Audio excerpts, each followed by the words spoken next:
Hey, hey, hey, get in my way and try to block me. I'ma show aggression. Slide on your block like Danny Glover with a lethal weapon. All right, Welcome back. Hills and Twos. I'm Tim. I'm Shay. And then we are joined by the lovely Sam Parsons. Thank you very much for joining us. How's it going, guys? I just started doing Hills and Twos, like part of our 10-day cycle. So I'm glad that I actually understand the reference here. Hell yeah. Yeah, it's a great workout. Yeah, staple. That's how we start every season before we get back into it. I think my dad was also asking, so have we ever clarified what Hills and Twos means on the podcast? Let's just clarify it just right now. So it's a workout we do. We have a hill right next to the track, and we do 3 sets of hills, and it's like 185 meters. So it's like 30 seconds, 28 seconds. And then we go right to the track, and we do 3 sets of 200s at like 30. And then we do that like 3 or 4 times. So perfect. Yeah, we have the same thing. Basically, like a part of our 10-day cycle. You can get away with like 10-day cycles in training a lot easier, like professionally, when you can just do a long run like any day, or like if the wind or weather is bad. Like you don't really have that luxury in college because you guys just race like seemingly every weekend. So you can't really get away with it. But it's funny enough, like I know the on team, they do the opposite. They do like 6 or 10 200s on the track to start, and then they go to the hills like right afterwards. And I was like asking Klecker, like, why do you guys like do the opposite? And he was like, I actually have no idea, because like the logic feels right to like do hills first to like get your stride right and like get everything moving before you hit the track and get moving. But who knows? That's interesting. So I can't talk any shit there. I like the way we do it, where it's like in that it's mixed in. Like you're going from a flat 2 back to a hill, back to flat 2s. I like it kind of throwing you off your rhythm like that. Yeah, and you can make it as hard as you want. Like it could be hard early on if you push it, and hopefully it's not too hard or else you're dead. Yeah. Yeah. Sure. So anyway, your next race, Sam, is that the sound race? Yeah. All that stuff just got announced. It's funny. I was just like getting bombarded with like notifications and like DMs on my phone from like people that are like, yo, Sin Kick's gonna kick your guy's ass and all this shit. So like all that hit at a perfect time. And Jakob is showing up now. Just saw that. Yeah. That's crazy. I've raced him a few times now. I think we're like, I don't know, like 2 and 5 or something. But yeah, it's gonna be a spicy race, man. Like at first it was something that like I talked to Klecker about it at the beginning, because he hasn't raced since like 5th app. He's been injured. Klecker and I used to be roommates in Colorado, so like we're pretty close, and we hit runs like pretty weekly together, like easy days. And he was like, yeah, I just need like to get my legs back under me, try to run like the standard, like going into Prefontaine into that like 10K, because 10K is obviously so loaded now. Yeah. After Bowerman, of course, did what they normally do and just rock everyone's world and perception of what is fast. So they've been unreal this year. It's crazy. Yeah. So where I saw it's a fundraiser between you guys and Sit and Kick. So you're doing combined times, fastest duo. So I assume they win all the money to the charity of their choice, or what's going on there? Yeah, David just reached out to me like less than 24 hours ago with that idea. So like we're still trying to formulate it, but I think that's basically the consensus, is like we're just all going to get both our fan bases to come together and just raise as much money as possible, and then the losers, pay up for whatever charity they're choosing. That's awesome. I think it's a great idea.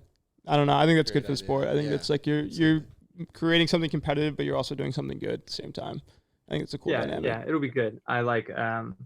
I had this like running joke with Josh Kerr last year, like after he like went on to get bronze, that I was the only person to outkick him down the home stretch going into that race because I beat him at the last sound running 5K. And he was like, Parsons, you're only ever going to fucking beat me in a 5K. Like you'll never get me in anything else. And I'm like, yeah, no shit. But hopefully I'll be able to get him again. That's funny. That'd be like you asking him to step up to the 10 to race you. Yeah, like exactly. There's a clear winner there. Okay, so we talked about before this that I wasn't going to ask you generic interview questions like where did you run in college or things like that. But who are you outside of all that? Like who, when you think of who Sam Parsons is, running and outside of running, who are you? What do you see? I guess like I would say that I'm like a creative. I'm an adventurer at heart. I definitely like want to be more than just like a time on the clock. Like I think that, or just like an accomplishment. I hope that like when my time is like done in this sport, Like people are not going to just be like, oh, Sam ran like 3:37, 13:06, like whatever my final PRs are, you know, like I really hope that Instagram post is like, oh, he, you know, he was one of the first athletes to do his own shoe with his team, you know, like he started a professional running team, like, you know, he broke down barriers for other runners to have an opportunity to run professionally, you know, like I hope it's a longer list than just like the times on the clock. So, Trailblazer, I guess. I don't know. Maverick, if that sounds cooler. Big Top Gun fan, so. That's funny. I showed my girlfriend Top Gun this summer. I was shocked and appalled. She had never seen it, and we watched with my two of my best friends, and then we sit down, like thinking my best friends had seen Top Gun, and they're like, "What movie is this?" I was like, "You've never." It was 4th of July weekend. I was like, "You've never seen Top Gun? Are you kidding me?" I like just watched it again recently on like my flight. I'm like such a sap when it comes to like any sort of like competitive, inspirational like movie. Like I've seen like every single like sports movie you could think of. Like I could quote just about anything off the cuff. Like, have you ever seen the McGregor documentary on Netflix? Of course, man. Oh my god, I can go word for word with that thing. Yeah. It starts with, "Let's go school this motherfucker." That's the first line. Yeah. But who the fuck are you? Yeah, everything about that. Netflix is following him now. Do you see that? Yeah. Netflix is following McGregor now. So if this pans out, that could be amazing. Damn. So that's gonna be big. Pedro Alessandro is still like my favorite fighter though. My Izzy poster's in my room, but we were gonna bring it down. I didn't think anyone would really get an Izzy reference in the running cult. So I didn't bring it down. Just that clip of him like before his fight where he's like, okay, like I'm prepared. It's one of my phone backgrounds. It's one of my widgets on my home screen. Yeah, dude. It's him saying, like, "I'm prepared to die." That is just all time. You know, like talk about like having some sort of like killer mentality going into like a race. Like, yeah, like I'm going with that pace. You know, like I'm fully prepared to like meet my maker today. You know, like there's some sort of like deadly swagger where there's just this unwarranted confidence and also like an unrelenting persistence to like, I'm totally good to empty it out today, you know, because obviously like that's the thing that I think a lot of these fighters you see, it's like they constantly are talking to themselves and this self-talk, you know, just so much like going into those fights, and like that just bleeds into their performance so much. And I really do think there is magic within that, is like talking yourself up, like whether it's to the millions like they have to do, or whether it's to yourself or it's like to a teammate. Like I know like it pisses me off sometimes where like teammates will be like, "Oh yeah, I'm gonna run like this, I'm gonna like bust out a huge performance this weekend or something." It's like, all right, well let's see it first before you start talking, you know. So there's definitely that like middle ground, but there's definitely some sort of magic to like thinking that like you're the fucking guy before you even get to the starting line. Yeah, I think it's really cool. I think it's a good perspective too. Do you think bringing like a fighting mentality into the sport of running would be good, just in general? Just for like the media outside and outside perspective, just to draw people in. Yeah, for sure. I think that I think like in general, like this sport is something where like you're constantly in this state of like vulnerability. You know, it's like, am I gonna get it done this weekend or am I gonna fucking tank? You know? So like and it's the same way with fighters, you know? It's like I can talk all this game and then I could get knocked out in the first 10 seconds, you know, like if I don't have the right preparation, or I didn't like have one lapse of judgment of like keeping your hands up or whatever it might have been. I mean, you see right now, like that young kid who's committed to Ole Miss, you know, like he like definitely has that like fighter mentality of absolutely like follow your shot and back it up. Well, I just raced him. I just got beat by him. But we're doing strides, and his big thing is like, I'm gonna drag people into the deep end kind of thing. Like that was his big quote. So he was wearing a Jaws shirt when we were doing strides. And we were about to start, and he was like walking around, and you could just tell he was a high school kid thrown to like a very fast. It was a fast 8 at Ole Miss. I mean, they ended up running 146. So for a high school kid to get put in that situation, he's like walking around the paddock, and you could tell he just like had this energy of like wanted to put out like don't fuck with me vibes. And I was just like, dude, I love the shirt. Like I respect the shirt. And I think he was like what? He laughed, but it was funny. I was like, I want to try to break that right now. That little for sure. Like thing. I mean, I would say that like the more people like that kid we have in this sport, like the better off the sport's going to be, you know, because the more people are going to want to like follow, the more people are going to want to like latch on to something, you know, like the more shit I talk on David Rivovich and Josh Kerr this week, like the more people are going to like definitely like tune in and be like, oh yeah, like I need to like see like, Jakob's going to blow everyone's doors off, but build a story around going to be able to like who's got their chops ready to start the season off, you know? Yeah, so for sure. Yeah, there definitely is elements of that like you need it, you know. But I think that like with everything that you see is like there's the respect element, you know, and that's like the added feature that like every one of these fighters after their fight, they're hugging each other. You know what I mean? They're like, bro, like hell of a fight, like thank you, you know, for doing that. And like that's the biggest thing is like when you do bring that shit talk, you know, like I'll be the first one to go up to Josh and David, whether I kick their ass or they kick my ass, and been like, yo, hell of a day, because I know they put in just as much hard work and like hard into that race as that I did that day. Yeah, absolutely. I think to your question, Shay, I think there are a lot of parallels. I'm a big fighting fan, big boxing, MMA specifically, like you know UFC, but I'll watch all the leagues kind of fan. And I've always thought like whoever can bring this into the sport will be the next star. But I also think they relate in like number one, the element of you have to have full confidence in yourself going in there, because if you don't trust yourself in that situation, you could die. Obviously, I don't think you're going to die if you lose a race, but I don't think you're going to, you know, get everything you can out of yourself unless you're fully confident in yourself. And then, I don't know, number two, it's the willingness to, I mean, in their case, die. But in this case, you know, like you said earlier, just like everything you have. I've always respected that so much. And then I tried to almost be like inspired by that when I was younger, trying to come up like in running. I was like, this is the easiest way for me to understand this right now. But I don't know. That also was something I wanted to get your perspective on. What you were kind of touching on, Sam, was that, you know, you talked about people being like stars like this kid. And I wanted to see what you thought about how we, like, as a sport, can fix ourselves. Because I think the sport's kind of, it's in like shambles, I'd say right now, in terms of like a notoriety standpoint. It needs work. I mean, it's gotten better, but there's so much more. Yeah. That's their potential that's untapped. And the big thing I've thought about is, like, we need a star. We need a huge star. Like, someone that's just going to turn the sport on its head kind of star. And I don't know who that is right now, if that is anyone. But what do you think, Sam? Like, how do we fix this?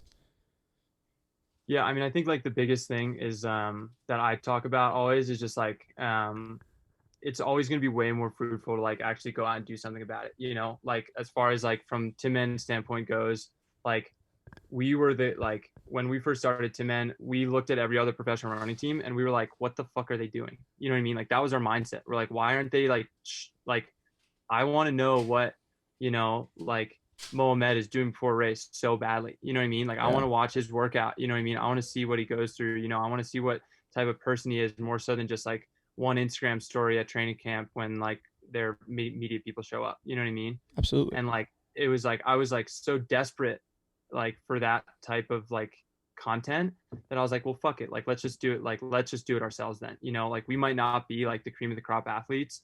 You know, like we're the, you know, bottom tier professional running team, like when it comes to just like purely performance, you know, and like we're working up like the ladder, but like it's a type of thing where we're like, all right, let's just do it ourselves, you know, let's get up like what you guys are doing right now, you know, like you guys are creating content like for the sport that like desperately needs more people to be talking about it. And I think, of course, big athletes for people to latch onto, it's like, I guarantee you the pay-per-view for this next Sound Running race is going to skyrocket because of Yaka being in the race. Absolutely. You know, like the viewership, the amount of prize money that's going to be put into it. Like there's going to be so many more people that are going to be asking to get into these races this weekend just because of the pay-per-view for this race is going to skyrocket because the whole fucking country of Norway is going to be tuning in now. Right. You know? Absolutely. Yeah. For, like figuring out how to buy this, you know? I hope it crashes, you know?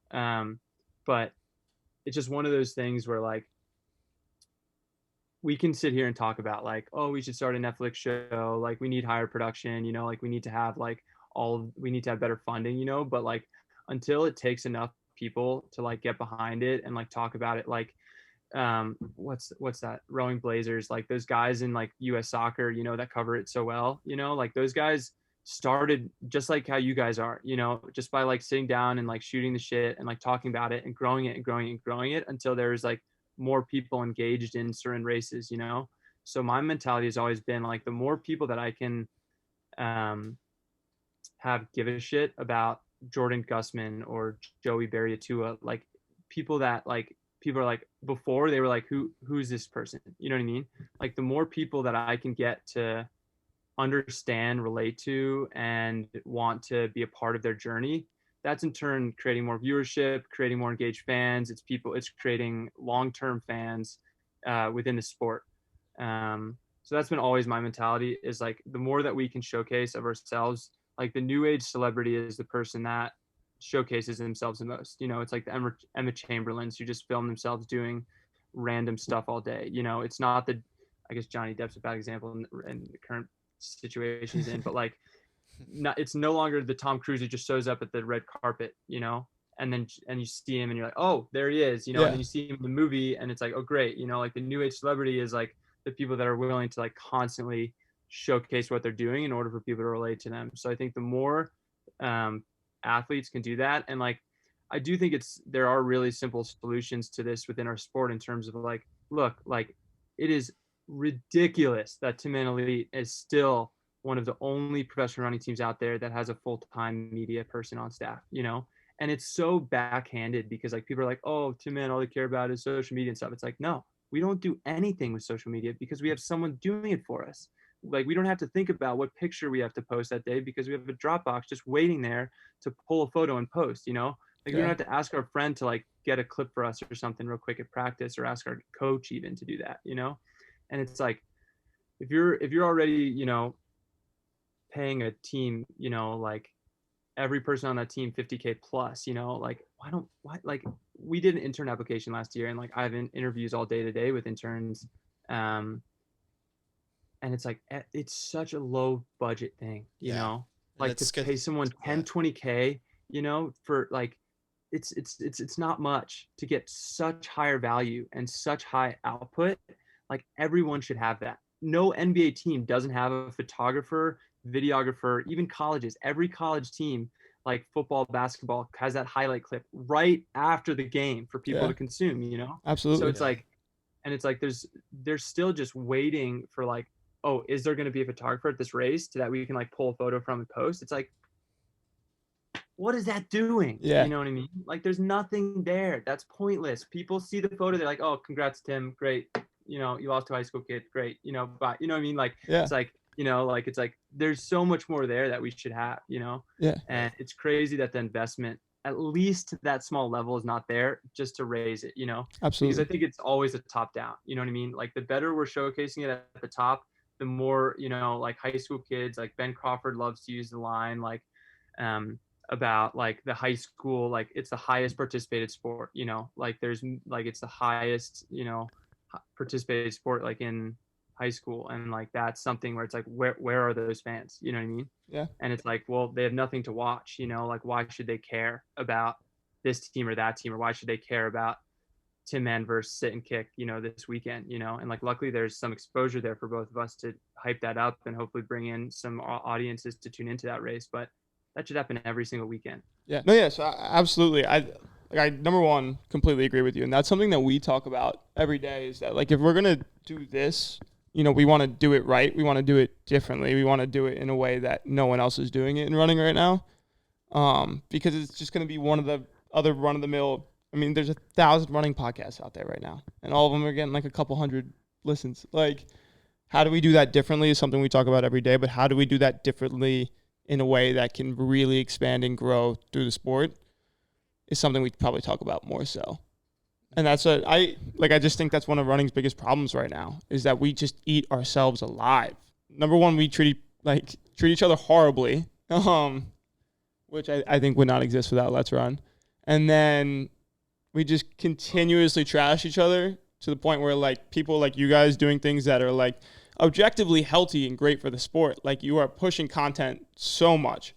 Like, you guys are just setting the gold standard for content and content consumption in running, that like you have all these other people sitting on their couch with like no following, making no money from a running contract because they have no brand that they built from themselves.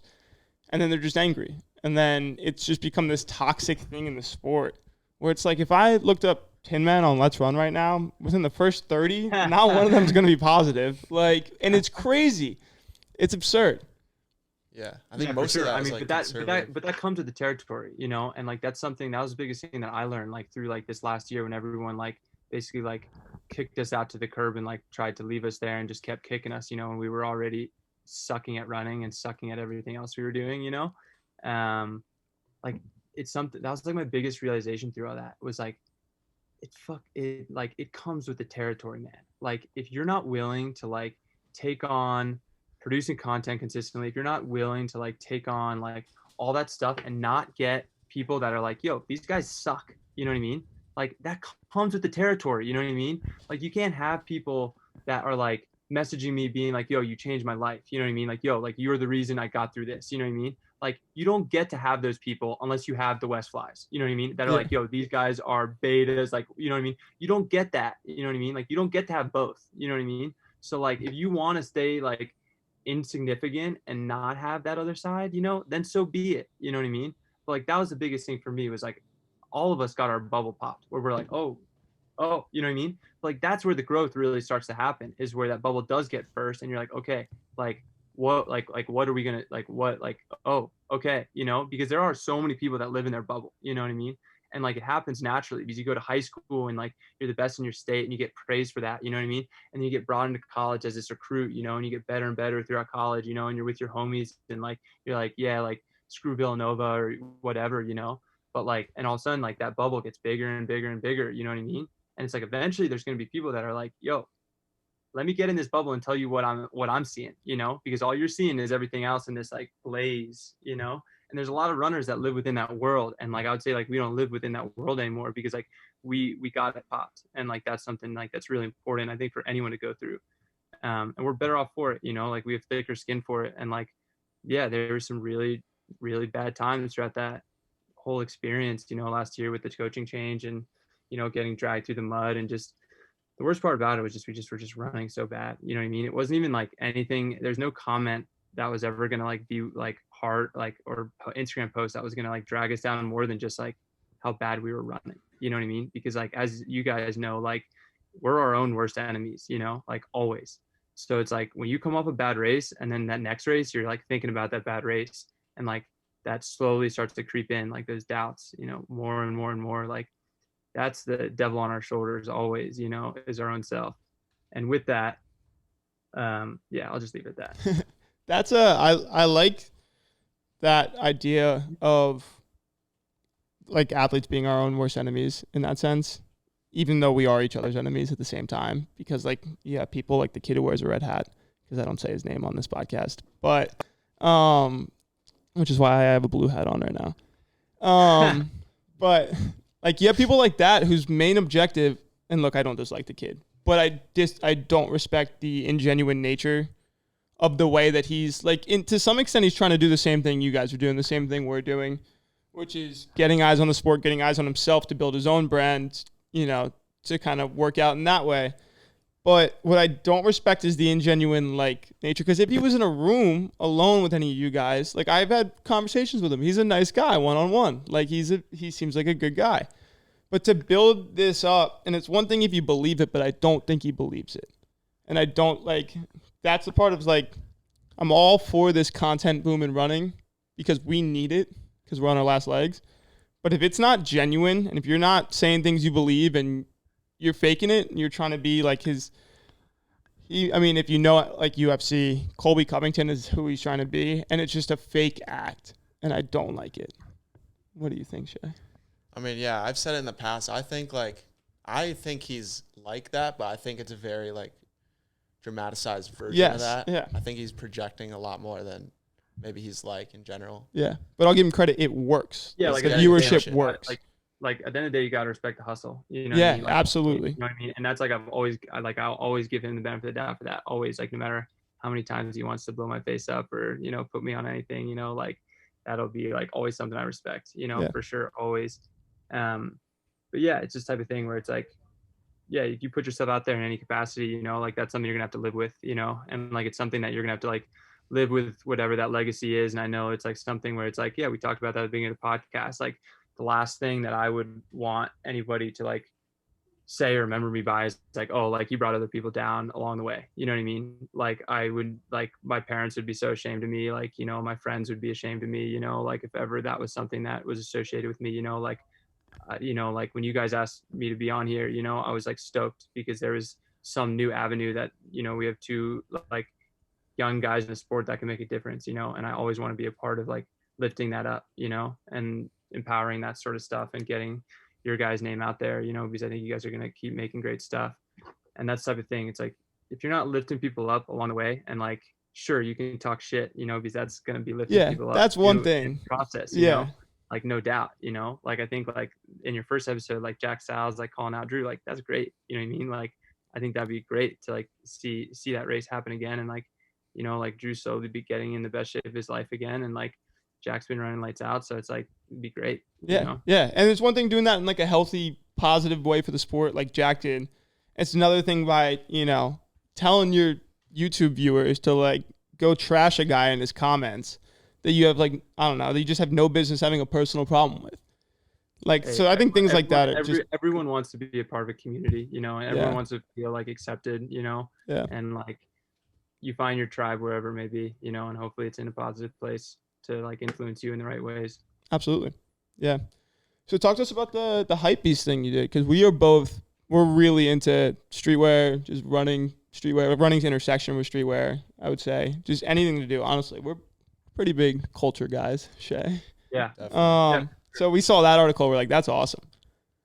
Yeah, for sure. Like, I mean, it's something that like I got one of the shoes right here. Like, it's like I got to do like a custom box, like with that's Adidas, so cool. like, you know, where we did this, and like on the back of it, like we were able to put like our like your name. I saw like the log kind of thing. Like, yeah, it's basically like a running log for the season, because it's like when you get a shoe box, you know what I mean? Like first thing you do is like break it down, you know, and I thought it'd be something where it's like, I really hope at like the end of the season, like someone sends me like a photo of this on their That'd like be so cool. So You cool. know what I mean? You know what I mean? It's like, yo, this is like my own trophy to myself. Like, look at my PBs. Like, oh, this race sucked. You know what I mean? But like, boom, state title. You know, first place. You know, and be able to put that up.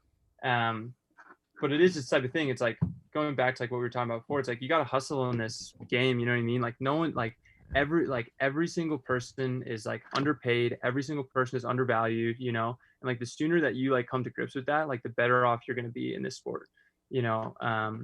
And I think that's kind of the mentality that I've started to have more and more, where it's like, yo, if I want to like get my shoes in hypebeast, like I better like hustle for that, you know. Absolutely. Like I better like reach out, network, you know, find people, make a shoe that's like worthy enough to be put on there. You know what I mean? Like there's no like, I didn't pay for that. You know what I mean? Like that's something that was like earned through like hard work, you know, like that's not something that Adidas like put up, you know, like Adidas didn't help me one bit with like getting in touch with like PR people and that, you know, like that was me and this guy who works at Hypebeast, Taylor, who like I've just built a relationship with, and he's like a homie now, and he's like an avid runner, and he like loves everything we're doing, and like that's stuff that I like love to, you know, breaking down those barriers in the sport is huge, you know, like if there's someone that like is a avid Hypebeast reader, you know, and is in that world, and then like all of a sudden like sees like, oh, like what the heck is Tin Man, like what is this shoe, like why should I give a shit about this shoe, and then all of a sudden like watches one of our YouTube videos and they're like, oh, this is sick. These guys are living out in Colorado, like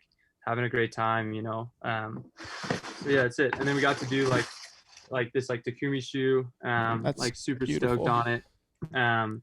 Like it goes like, it's funny because like, when you live with something for so long, you know, like no matter what it is, like I'm sure there's gonna be plenty of podcasts that you guys do. By the time when you're done listening to it, you're like, oh, like I should have done that. I should have done this. Yeah, and, yeah. You know, I hate the way I sound, or like something to that degree, you know? So it's like, there's so much within the shoe. I wish I was like, oh, I wish I could like change that, you know, like I wish I could, you know, like keep tweaking it, you know? Yeah. But like the process for these are just like crazy to timelines. Like this is something I worked on like a year and a half ago, like with the factories, you know, it's like how far in advance I needed to like figure out like, okay, like Gen 1 shoe looked like this. What is that iteration going to be of it? You know, like what's going to be different enough about it for people to want to come back to it, you know?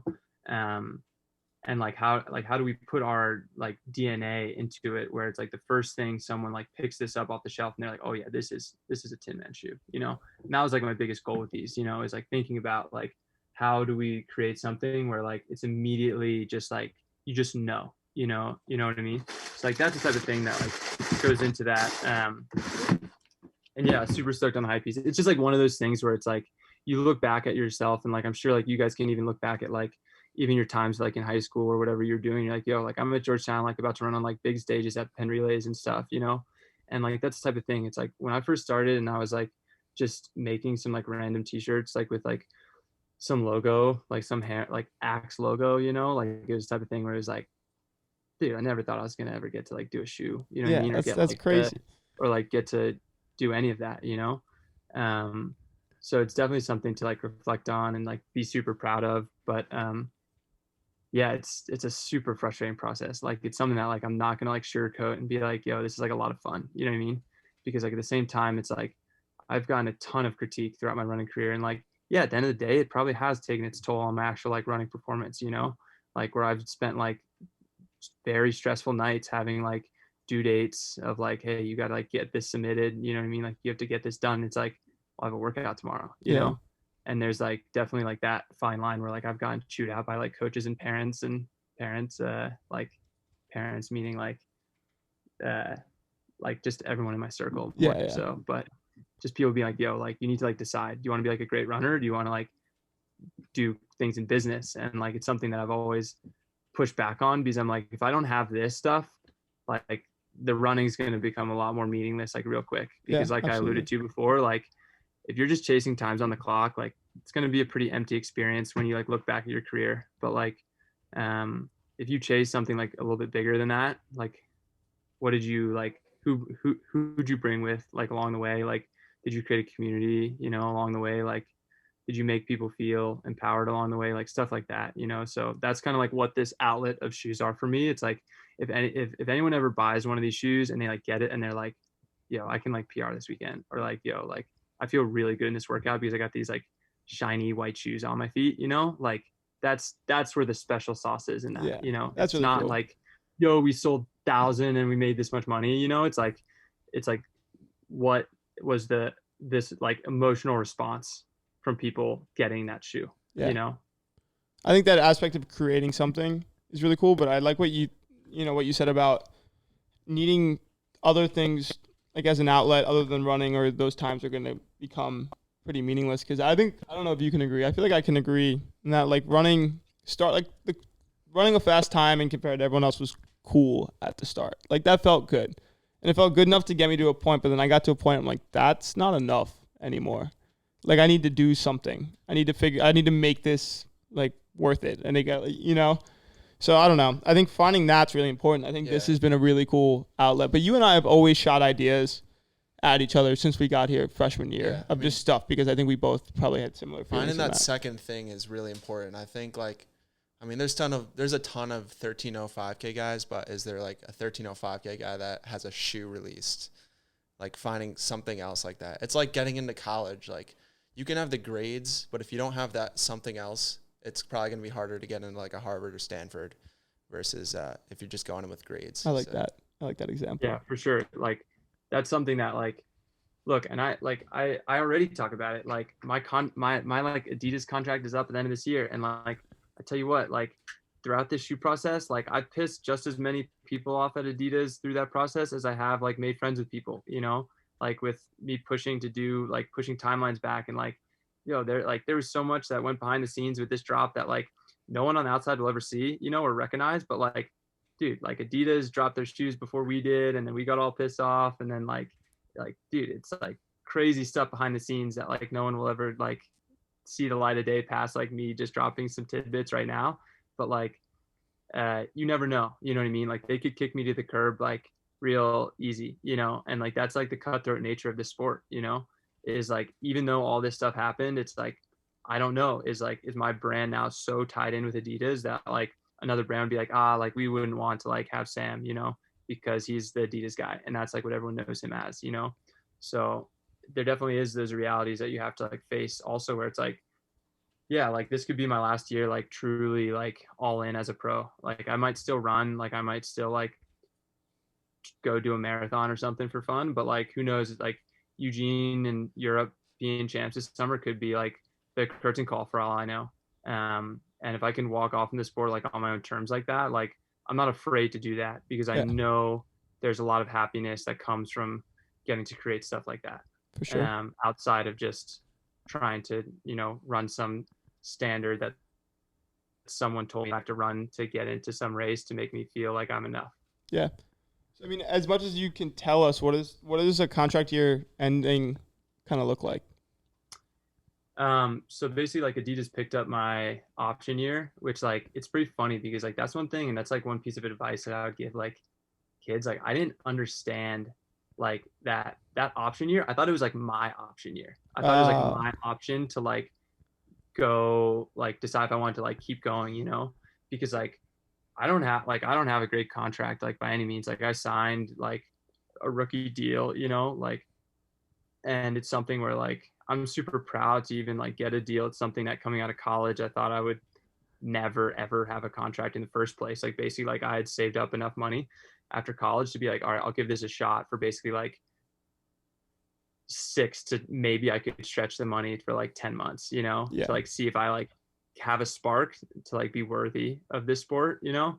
Otherwise I'm just gonna like go and probably just like start hitting up my connections at Adidas and wherever to go work in the marketing department, you know, and hopefully influence the sport in a good way through that outlet, not just on a running standpoint. But Adidas like picked it up just because I think it was like the easiest thing to do, where it's like, okay, let's not deal with this, like try to like restructure the deal or anything, you know. And like honestly, like after the year I had last year, like tearing my calf like at German championships and not going to the Olympics, like to still get paid for another year is a blessing. And it's something where I didn't get that option, you know what I mean. It's like if they wanted to keep me another year, like even if Tracksmith or New Balance or whoever like stepped up for a contract, like I wouldn't have had any say in it. Like it would have just been there. And I didn't understand that when I first signed, like at all. I signed in 2019, and our like team deal goes through 2024 with Adidas also. Okay. So like I definitely don't have any plans to like go and do something else. Like I want to like ride out, you know, to Man Elite. Like I feel like after this, like we like had that initial growth, and then we got like knocked down like our fair share of like pegs, you know, and we're just clawing our way back, you know, now. And I just want to like see it through. And that was like the biggest thing I like told everyone last year. I was like, yo, like let's stick together and like let's see this through. Like let's not be another track club that just like popped up, did some stuff, and then like disappeared. You know, because there wasn't enough like effort and like drive put into it. You know, like you see way too many track clubs and stuff that like pop up, start an Instagram account, and then are like gone within the year, or like after like one Olympic cycle. You know, it's like I don't know what's going on with this Reebok team right now. You know, like where it's like Reebok got new ownership and stuff, and it's like that sucks. You know, like Justin Knight is one of the most exciting up and coming talents in the sport. You know, and he should have a team all around him. You know, and you see guys like Ben Flanagan, all these guys going off and doing something else. Like Colin Benny, one of the best marathoners in the sport right now, ran a Tracksmith thing with this weekend. I'm like, dude, how did this happen? Crazy. You know, when they started, I was like, okay, here's a real competitor for Tim Manley. I'm like, yo, these guys are gonna shake it up. Like these like Justin Knight, Martin Hare, like the Syracuse guys, like Josette Norris. I'm like, dude, they have everything to like be, you know, one of these next exciting teams. But the aspect of like those teams is something we've talked about a bunch. We even talked about like not starting a team, but like what it would take to have this like, to start. I know we do think we should. Athletics East instead of the old Athletics West team. There you go. But we've talked about that. Just like how would you do that with, you know, keeping your name relevant and becoming a consistent powerhouse team? And obviously, you know, talent's a factor, but we think the other side of it is probably also a really big factor. Yeah. Well, you need the talent. The times come first. And when the times come, and then once you start kind of like broadcasting. But I think you could do it all at the same time. That's what I think. I think you can achieve the times while doing it. But if you don't which is almost what we're doing right now. We don't have the times to be a big podcast duo yet. But even since we started, like, you haven't really raced. Like, I had a good one. Like, it also kind of helps with motivating running-wise, I think. Like, have you definitely felt a little bit of a more motivation, you know, knowing that you have this accountability whole, accountability is a good word for that. Dude, I tell you what, and it's something that, like, honestly, like, that's something that I've been, like, telling myself, like, yo, I need to find that again. Because, like, when we first started running, like, we knew, like, especially Reed and I, like, and, like, Drew just latched onto that, and he felt it so much all of a sudden also, was, like, performance is going to make people give a shit, you know? And that was every single time we got on a starting line, we're like, we got to prove to people that Tim Man Elite is like a pro team. Yeah, like, that we're here for real. Was like, you know what I mean? Like, we're actually a pro team. Because, like, look, on paper, like, you looked at, like, us, it's like, yeah, like, Drew was in a class of his own, you know? Then if you looked at Reed and I, we're, like, second-tier 10K guys that were, like, scraping for second-team All-American. You know what I mean?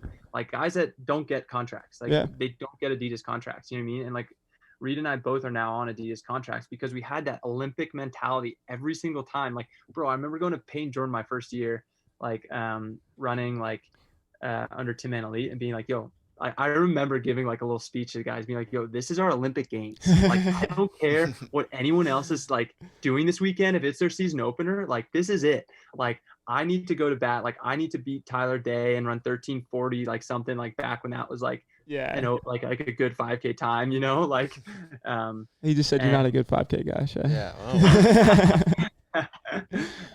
Well, just a standard, like 13:40, what the best college guys would do. And you'd have a few guys dip under 13:30s. You know what I mean? Like that's just a full like stack down now. Where it's like 13:30s, 13:20s are the top guys, you know?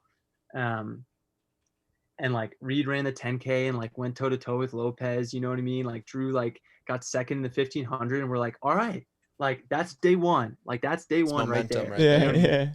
And like the next race we showed up and there's like the same mentality. We're like, yo, I need to sprint out here because I'm going to get my ass kicked either way. You know what I mean? And show people like they're going to have to respect me because I'm going to get to the finish line. And like, if they don't chase me down, like I'm going to beat them because I'm strong enough to like hold on. You know what I mean? Yeah, absolutely. So it's like, and it's like, we got to find that again. You know what I mean? Because like it kind of started as that. And then all of a sudden, like, then we had the target on our back where it's like, oh shit, like if I lose to a 10-man guy, like I'm getting on YouTube, you know what I mean? Like, you know what I mean? It's like they're going to talk about it, you know? That's like, funny. oh, I'm going to see that. I'm going to go back and watch this video and I have to like see like Sam and Drew hugging each other and be like, oh, like you don't want that. You know what I mean? Yeah. So it's like, we need to like get back to that kind of mentality this season where it's like, yo, this sound running race, this is my Olympic games. I missed the fucking Olympics. You know what I mean? Like this race, like I'm going to start telling myself right now, like with my self-talk, like this is my Olympic games. Like this is everything. Like I tanked in my 5K at Boston this year. You know what I mean? Like Drew's throwing up right after the race. You know what I mean? Like both of us like sick. Like we tanked. Like our preparation was wrong. You know what I mean? Like talk about excuses all day. At the end of the day, we weren't ready. You know what I mean? Yeah. Our guys stayed healthy, hit it perfectly. You know, we didn't. You know, we tanked. You know. So now it's our time for redemption, you know, and you gotta have that killer instinct in this sport, or you're gonna get spit out. You know, like every single, especially at any level, especially college level now. Yeah, you know? People are gonna hate us for doing this. I think that's an understanding, especially when you got team rivalries or a thing. Like people are gonna. I'm sure we were getting mocked in locker rooms already. People don't know. We can see what area of the country people played in on a map, and it's all consolidated. Happens to be our biggest rival schools. I can see literally like the area of the state you're in. Don't forget what I told you guys about. It comes with the territory. You know what I mean? Absolutely. If you guys are doing something, you guys better be ready for that. You know what I mean? Yeah. Because there's going to be people that start listening to this and they're like, yo, those guys are my boys. You know what I mean? And that's going to be a special thing. But at the same time, there's going to be just as many people or however many, who knows, you know what I mean? They're going to be like, yo, those guys need to shut their mouth. You know what I mean? But even that pressure came with like racing last weekend. I stepped on the line and I was like, number one, I need my regional time first and foremost. I was like, let's get that out of the way. But I also was thinking about like, I run fast right now. It validates some of the things I'm doing that I have a good time with and that I'm passionate about outside of the sport. That also happen to connect the sport. But it's like, you know, I think it's a way to stay involved. But I was like, I have to win right now. Like I don't have an option. Like I was like, I have to win this race. Like there's no choice right now. So I don't know. I think that can become problematic in time if you don't deal with that the right way. But always having fun with that. Yeah. When all of a sudden it consumes you. It's like if like your love for yourself and love for the sport is only tied to like, do I win or do I lose? Did I qualify for regionals or nationals or not? You know what I mean? Like if it's directly tied to that, then it's going to be really abusive and you're going to go down a really bad path. Yeah. He's like, I did that same thing. I like this past year, like I was injured, you know what I mean? I was injured during COVID year, Achilles, and I was like fighting back after that. And everything was tied into that, you know what I mean? All of a sudden when that didn't happen, you know what I mean? Like that's where like it got really dark really quickly, you know? So it's like figuring out how to have that mentality, but also have like the biggest smile on your face as you're doing it beforehand and after, no matter what, being like, yo, I went for it. You know what I mean? Or like, yo, I gave everything. You know what I mean? Like, you can have because you're not going to win everything. The fun part to it with that mentality, that's the killer. Yeah. That is the secret sauce right there. That's, you know. That's why people get mad. I mean, you're having fun, like doing what you love, and then they're just kind of like. I'm sure the thing that bothers people the most is seeing, you know, 10-man do well. Like the people who hate you guys the most, it's seeing you guys happy is when they probably hate the most. Yeah. Anyway, we won't take up too much of your time. So before we go, we're gonna play a quick little game. So you're going to build your dream team right now. Shay hasn't really heard these names, the list yet. And then you obviously haven't either. So I'll ask both of you guys. So we can just kind of go around quick. I'm going to read 400 up to marathon. And you're going to pick out of the 2 people, you're going to pick who's going to be on your team. So Sam gets first pick for the first round. Then Shay, we're going to snake draft it. Yeah. Okay. So Sam, your first pick, Fred Curley or Michael Johnson for the 400? I gotta go with my boy Fred. I like feed off of that dude's ego right now. Like I love it. you guys follow him on Twitter. He is great for the sport. Yeah. Yo, 5 more lands, Yeah. dude. Hilarious. Dude, he's one of those guys where it's like, dude, he's got that killer, like, yo, I'm going in and I'm fucking people up today. Mindset. You know what I mean? Absolutely. So that means Shay. I'll take Johnson. You That's get Michael not bad. Johnson. Okay, so Shay gets first pick for the 8 right now. Brazier or Murphy? I'm going to take Brazier. All right. Based off his pass. So Sam, you get Clayton Murphy on your dream team. Okay, Sam, you get pick right now for your mile 15 3K guy. Cole or Cooper? Dang. I remember Cooper telling me, like, even going into Milrose, that Cole had been like dealing with some stuff, like hamstring stuff, and I think that's kind of why Cooper has gotten like the best of him. Mm-hmm. But man, that experience that he has at the Olympics and stuff, like that gamer mentality that they have, like Cooper's gonna give you that consistency day in and day out. But I'm still taking Cole. Absolutely. Yeah, I still gotta go Cole. I like that. Okay, so Shay, Cooper's your mile 3K guy. Perfect. Okay, now it's Shay's pick. He gets to pick for his 5K guy. Drew Hunter or Robert Brandt? Oh, man, that's a lot of pressure. So if you keep in mind, if you take Drew, then Sam gets Rob on his team. Is Robert doing the sound running race? He is. He is. Yeah, he just had a good workout yesterday. Yeah. Can't really. I'm sure. I don't know if we can get. It's on Strava. It's Yeah. another race inside the race, man. Yeah. Right. I'm going to take Rob just because I've been to his house in California, and if you're held up there before the race, you're going to win anything. Okay, so Sam, you get Drew. Okay, Steeple, this is yours. Parker Stokes, I hope you know who that is. Oh yeah. Or Joey. I love watching race, man. Or Joey. I'll take the young gun Parker. Taking Parker. Let's go. I like that. All right, you get Joey. All right. Okay, your 10K guy. So this is Shay's pick. Pri or Lasse Viren? Oh, my God. This is the only one where there's like a solidified result, though. Yeah. But, I mean, if we're, if we're saying if things Lasse pan out. but if If Lasse Lasse, is on his regimen. his reindeer milk. Let's just pretend Pre never died. Yeah, that's what I'm saying. If we get a round 2. I'm going to take Pri at that second Olympics. He was going to Okay, so then rematch. Sam gets Viren for 10K. So Sam, your pick for the last one, marathon, Ryan Hall or Mo Farah? Oh man. Prime Ryan Hall or Yeah, current yeah. marathoner Mo Farah? Yeah. I feel like you also might see Ryan in public. Yeah. I don't mind taking Mo over Ryan. I just think that Mo is eventually gonna have like the day that like Bekele had, where like everyone thought he was like done. Yeah. He's never gonna get done. Like he kept dropping out of marathons, and all of a sudden he's gonna run like Pop one 201 off. or have a Yeah. 202. Absolutely. You know what I mean? Yeah. So like, yes, you could say like Ryan Hall, if he had the super shoes today, like he would have ran like 202 at Boston, but who knows? Like if Yeah, I think it's a competitive one. So that leaves you with Ryan Hall, Shay. I'll go with the doper. There you go. Sorry. So the way we've been ending episodes, or we're gonna start ending episodes, is we're gonna ask you a running trivia question, but then we're also gonna ask the viewers a different one, and they're gonna win a prize, whoever gets that one right. So our question for you, Sam, and Shay. So Shay doesn't know the question yet. 1972 5K Pri gets 4th. Oh, God. Who was Oh 1, my 2, God. 3 before that? I got that. Yeah, that's easy. You know it, Shay. You're gonna be frustrated. Aaron, yourself. 2-3. Darren, Gamoudi. There you go. Gamoudi was third. And was it Stewart second? Other way around. Stewart 3rd, Gamoudi 2nd. Damn. Damn. Okay. I got to watch Without Limits again. Yeah. I that's another movie I go word for word with. Yeah, Gamoudi second, Ian Stewart third. Hurts, doesn't it? Yeah. Good question. So then our question for the viewers this week, because we're gonna pump this out tonight, is I will be racing in the DMR at Penn. Closest guess. I didn't want to pull up 4 by mile. We were thinking about it. No, we got another team in the 4 by mile. I'm just not on it. But I got DMR and 4x8. So whoever guesses the closest time to the winner and the time of the men's DMR will get a Hills and Twos shirt.